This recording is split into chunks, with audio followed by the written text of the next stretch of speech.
Bonjour à tous, c'est Edjawan et aujourd'hui on se retrouve pour parler du match Paris Saint-Germain-Manchester United. Donc qui s'est soldé par une victoire de Manchester United 2 buts à 1. Donc voilà, donc Paris, bon ça arrive de perdre, voilà, ça arrive de perdre, mais malheureusement comme ça c'est un peu honteux parce que là c'est perdre par un manque d'envie plutôt. Bon c'est sûr on reproche la tactique, mais l'attitude était vraiment pas bonne.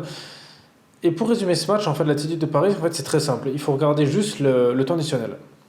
Regardez le temps additionnel de la deuxième période et vous verrez que là, c'est limite du grand n'importe quoi. J'ai jamais vu ça. Vous êtes en train de perdre 2-1 et il se passe quoi? Il se passe que ça construit, ça attaque même pas, ça se projette même pas vers l'avant, ça tente de construire, ça fait des passes en retrait. Je crois que c'est Dagba, Dagba il a le ballon, il fait une passe en retrait, quoi, sérieusement. Je veux dire, il y a qui fait ça, même quand on voit des matchs de Ligue 1 ou de Ligue 2, si on perd que d'un but d'écart, en général, en fin de match, on balance tout devant, on essaye de les marquer. Mais là, non, lui, il attaque, il court un peu, puis hop, après il reconstruit, voilà. Et ce qui montre aussi que c'était du grand n'importe quoi, c'est que quand il s'est passé ça, l'arrière gauche, qui est normalement censé être backer, et ben lui, il était limité lié, et celui qui a été recherché le ballon, c'est Neymar pour retenter de reconstruire.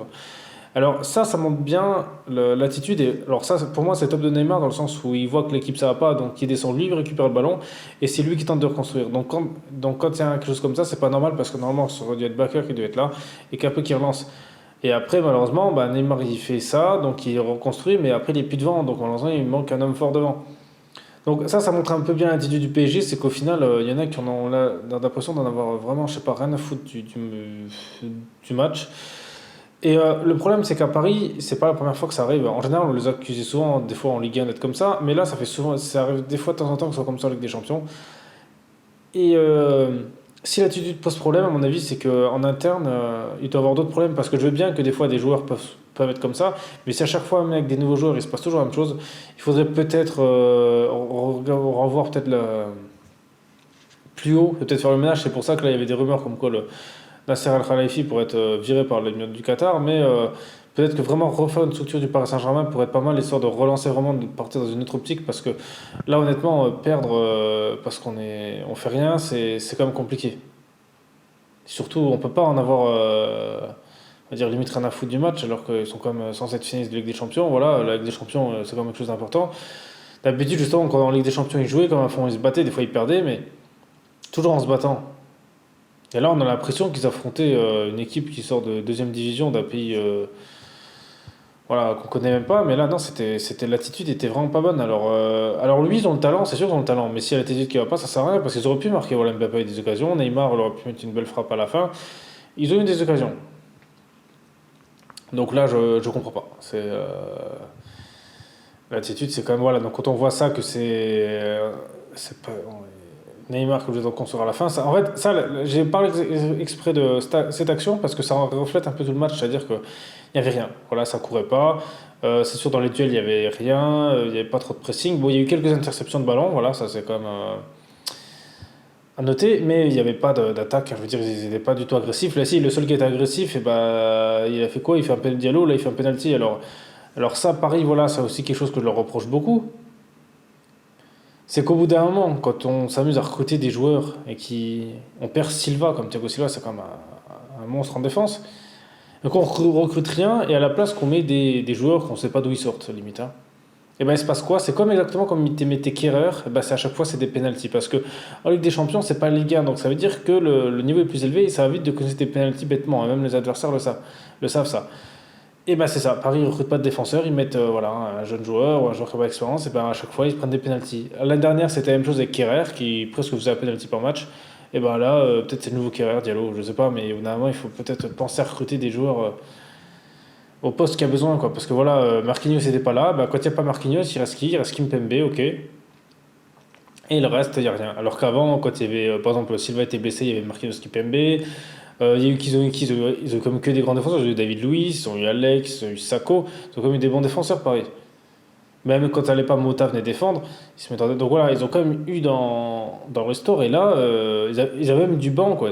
S'il y avait un blessé, il y avait quand même quelqu'un pour remplacer. Là, il n'y a rien. Il n'y a rien, là. Il faut être honnête, il n'y a rien. Ben voilà ce qui se passe. Bon, heureusement, Nafas a été bon, voilà, il leur a sauvé comme quelques buts, donc c'est bien. Nafas est toujours dans le coup, c'est un très bon gardien, mais bon, là, bah, ils ont le bon gardien, mais ils ont plus les joueurs devant, donc c'est un peu dommage.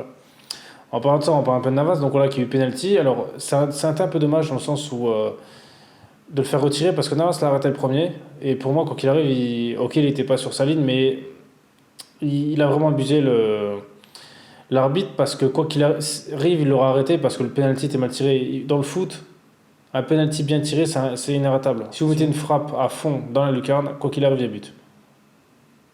Donc là, et puis même là, quand il a recommencé, vu comment il a tiré, Navas l'aura arrêté.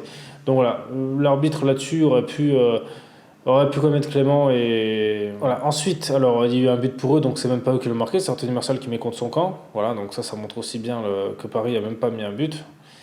Et bon, là-dessus, par contre, Martial, là, il faut être honnête, son but pour moi est limite ridicule, hein, parce que je veux bien qu'on mette un but de la tête, mais quand on fait une tête sur un corner, à quel moment tu mets une tête du côté de ton but?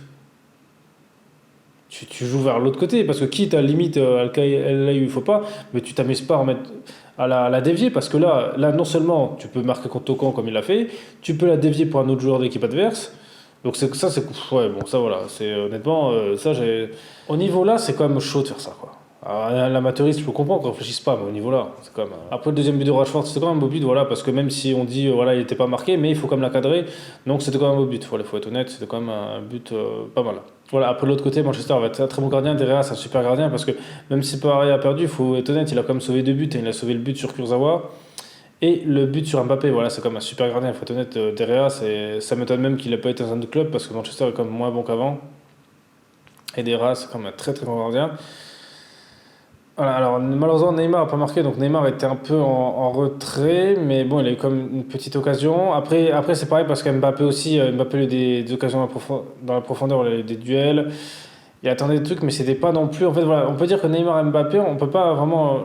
Il y en a pas un qui était mieux que l'autre, donc c'était peut-être une question aussi d'équipe et de ballon qu'ils ont eu. Là, ce qu'il faut être honnête, c'est sur ce match, c'est que Paris.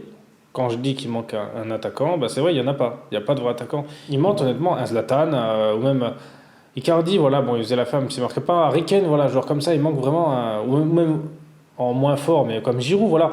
Un joueur comme ça justement, qui est au milieu, qui a du volume, voilà, qui est physiquement, qui est physique, et qui sait garder un ballon. Ouais, il y avait Diego Costa aussi, ils ont pu prendre, voilà. Qui sait, voilà, qu'on peut s'appuyer, que les ailiers peuvent s'appuyer si vraiment il y a besoin de garder un ballon dans la surface en termes pour après faire une action, voilà, faire une 2 ou n'importe quoi, ou créer justement même de l'espace, occuper les défenseurs adverses.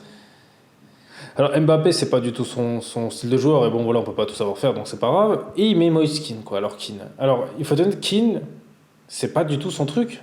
Il est pas attaquant. Pour Kean, on va dire, c'est. On l'a vu, les seules rares fois où on l'a vu un peu se montrer, c'était quand il était sur le côté. Pour Kean, c'est plus un ailier. C'est vraiment une erreur de casting, je comprends même pas qu'il. Honnêtement, moi j'aurais été Tuchel là, ce que j'aurais fait. C'est pour montrer à Leonardo qu'il a fait n'importe quoi. Et ben, je prendrais un jeune du centre de formation, un attaquant, je sais pas, il y en a, je suis sûr, il y en a, doit en avoir un, et on verrait que le niveau est à peu près similaire. Je suis sûr je dis pas qu'il est mauvais, mais il est vraiment limité techniquement, on l'a bien vu. Il est pas mauvais, mais pour le PSG, c'est pas le niveau là. Alors, les occasions qu'il a eu techniquement, bah, il dribble, il fait aucun geste technique, ok. On l'a vu sur le côté, bah, il court vite, il a l'air de ça courir un peu vite, mais voilà, il a pas de geste pour les passements de jambes ou faire une virgule ou quelque chose pour justement éliminer quoi. Là, je pense pas qu'il est capable. En tout cas, je l'ai pas vu le faire. Je sais pas s'il est capable, mais je l'ai pas vu le faire. Et puis quand on a bien vu ses stats, hein, l'année dernière avec en 30 matchs, il a mis 3 buts. Donc c'est pas non plus un super buteur. Bon, peut-être qu'il fait des passes, mais c'est pas un grand joueur, hein. Et pour moi, il a pas le niveau du PSG. Donc, ok, là, on le voit pas en avant, mais après, c'est normal, vu l'équipe qu'il a autour, on prendrait n'importe quel joueur. Hein, je prendrais même Nolan Roux, hein, je veux dire, vous le mettez là au PSG, vous verrez qu'on le verrait, qu'il aurait des occasions, qu'il ferait des trucs. Donc, il est là, mais même là, la tête qu'il fait, bon, elle est pas bonne. Ça se voit que c'est pas un finisseur, il est pas. C'est compliqué là. Et Tourelle, on va dire. Ou alors, peut-être Tourelle, honnêtement, il y avait encore un joueur, mais je crois qu'il ne fait pas partie de la Ligue des Champions, c'est Ressé. Alors même si là il a pris du poids, il a l'air un peu cramé, mais j'aurais bien voulu le voir, ça se trouve il serait peut-être pas plus mauvais que lui honnêtement. À voir ce qu'il pourrait valoir sur un match un peu plus long. Ça aurait été peut-être une idée. Alors je sais pas s'ils l'ont mis dans le groupe pour la Ligue des Champions, mais moi je serais Tourelle, je le testerai quand même. Voir la différence, s'il y en a vraiment une entre les deux. On peut pas dire je veux gagner la Ligue des Champions quand on a une équipe comme ça, parce que là c'est simple, Paris, on a un très gros problème, c'est simple, c'est qu'au milieu, ils ont 10 000 joueurs. Devant, il n'y a rien. Et derrière, il n'y a rien. Voilà, il n'y a pas de banc. Donc au final, là, c'est. Là, honnêtement, Paris, c'est exactement le même problème qu'ils avaient, on va dire, un peu à l'époque Zlatan. C'est il n'y a pas de banc. Il n'y a pas de banc. Le banc, il est inexistant. Bah voilà, ils recommencent la même chose. Donc au final, ils n'apprennent pas de leurs erreurs. Donc c'est le banc, ils l'ont que pour le milieu, quoi. Donc c'est vrai qu'au milieu, même avec des joueurs blessés, voilà, leur milieu de terrain sur le papier, c'était quand même pas mauvais, hein. Je veux dire, la Gueye, Danilo, Herrera, c'est pas mauvais sur le papier, hein. C'est quand même un très bon milieu de terrain. Voilà, il n'y a pas beaucoup de clubs en Europe qui ont un milieu de niveau là. Bon, ça n'a pas suffi là, mais voilà, donc c'est vrai qu'au milieu, ils ont vraiment de quoi faire. Ensuite, on va aussi parler d'autre chose de Di Maria. Alors, Di Maria, ça a été marrant parce que là, j'ai vu les commentateurs, ils ont dit ouais, bon, ça, il est suspendu, il n'a pas pu faire, voilà, il a du mal à revenir, donc voilà. Ben ça non, ça c'est honteux. Alors, Di Maria, c'est honteux ce qu'il a fait d'être cramé direct parce que Kurzawa est exactement dans le même cas que lui, et Kurzawa on l'a vu. Donc, les deux sont suspendus, ne jouent pas, et il y en a un qui est complètement cramé et l'autre qui joue bien. Alors, au bout d'un moment, si la préparation physique derrière, ils sont pas suivis, je sais pas, mais normalement, ils ont au moins d'avoir un entraîneur qui doit les suivre. C'est obligé quelque chose. Bah, s'il se passe rien, bah, ça craint là. Di Maria, c'est pour moi une faute professionnelle d'être à ce point-là bah, inexistant, même cramé, alors que Kurzawa était bon. Voilà, Kurzawa. Bon, Kurzawa a fait un bon match, hein, attention, voilà, il est pas. C'est un joueur que je pense que Kurzawa il souffre du fait de son attitude par le passé, mais il a quand même pris en maturité et je pense que c'est plus le jeune joueur, on va dire, qui fait des conneries, même si là c'est vrai qu'il s'est fait suspendre, mais c'est quand même. Il est pas si mauvais que ça, il se donne, voilà, il a quand même l'attitude. Et là après aussi, à la fête de la fin, la toile qui était quand même. Qui, on dirait, ses réponses, c'est comme. Ça me fait peur en fait, ça me fait peur parce que. Moi, j'entendrais ça, je serais le président. Alors peut-être qu'il a pas voulu parler. J'espère vraiment que c'est qu'il a pas voulu parler de ça à la télé, parce que sinon, si moi je suis le président, je le mets dehors direct, hein, parce que quand on lui pose au milieu, voilà, ça n'a pas été, qu'il dit bah c'est comme ça n'a pas marché, ça voudrait dire qu'il sait même pas qu'est-ce qui a pas été. Si c'est ça, il peut direct changer de métier, hein, parce qu'au bout d'un moment, faire des erreurs, ça arrive, de faire des mauvais choix, c'est possible, mais si tu sais pas dire pourquoi, là tu peux arrêter. Alors j'espère que c'est vraiment une réponse qu'elle veut dire à la télé, parce que sinon c'est compliqué. Mais bon, de toute façon, ça se voit qu'il y a un problème entre Tourelle, les joueurs, je pense, et la direction, parce que au mercato, c'est pas ce que Tourelle voulait. En général, on fait une équipe. En général, on fait justement l'équipe que l'entraîneur veut, c'est-à-dire que si l'entraîneur souhaite un joueur et on essaie de voir avec lui, parce que c'est lui qui fait la compo, de lui donner comme ça des joueurs qu'il a peut-être pas envie et après devoir se débrouiller avec, c'est quand même un peu compliqué. Et normalement, pour qu'un club marche, il faut que tout soit bien, que tout le monde soit sur la même longueur d'onde. Donc voilà, ben alors maintenant, il faut espérer que la semaine prochaine. Bon, heureusement que les matchs ils vont direct arriver la semaine prochaine, comme ça ils vont pas perdre le rythme. Donc voilà, donc ils vont aller à Istanbul. Donc ça, normalement, ils devraient le gagner facilement ce match. Quoique, s'ils jouent dans l'attitude comme ça, n'importe qui peut le battre, hein, je pense. Ce qui manque, je pense vraiment, hein, il faut être honnête sur un truc, là, il y a un truc aussi que personne n'a peut-être remarqué, c'est que c'est la première année où il n'y a pas de leader. Il y a rien en fait. Avant, il y avait le super grand patron Zlatan qui motivait tout le monde et que grâce à lui, les joueurs se surpassaient. Même ses équipiers le disaient que grâce à lui, ils se surpassaient. Après, il y a eu Silva qui a pris à peu près la relève, voilà, qui a fait le patron. Et là, il y a qui? C'est qui le patron de l'équipe là? Kimpembe, bon voilà, même s'il est capitaine, il a pas le. Je doute que, vu qu'il est encore assez jeune, que vraiment il y a de l'influence sur un mec comme un Neymar ou un Mbappé ou ouais, des joueurs de ce niveau, je pense pas. Et il n'y en a pas. Normalement, le leader pour moi, ça aurait dû être Neymar. Mais bon, je suis pas sûr qu'au PSG, je sais pas s'il a vraiment ce rôle, s'il l'est vraiment. Mais voilà, il leur faut un leader, hein. Et ça va pas. S'il n'y en a pas un qui prend ses responsabilités, justement, je pense que j'aurais été Tourelle, j'aurais peut-être même nommé Neymar capitaine, histoire peut-être, ça leur a peut-être fait changer peut-être d'attitude, parce qu'il faut un joueur que les gens respectent, qui a montré déjà ce qu'il vaut. Il faut quelqu'un comme ça. Mbappé, il risque de partir, donc c'est pas la bonne solution. Mais c'est ce qu'il faudrait, ou faut recruter quelqu'un vraiment qui a vraiment un très haut caractère et qui les pousse à l'avant, même si normalement ce serait l'entraîneur qui devrait faire ça. Mais là, cette année, il n'y a vraiment aucun leader. Et dans une équipe sans un leader, c'est un peu compliqué, quoi. Donc voilà, après à vous, dites-moi ce que vous avez pensé du match dans les commentaires, c'est des choses que j'ai pas dit, que vous n'êtes pas d'accord avec moi, ou des choses que justement vous voulez rajouter, voilà, libre à vous de me dire ce que vous en pensez, voilà. Puis merci à tous d'avoir regardé cette vidéo, c'était Johan, on se retrouve très vite pour une prochaine vidéo.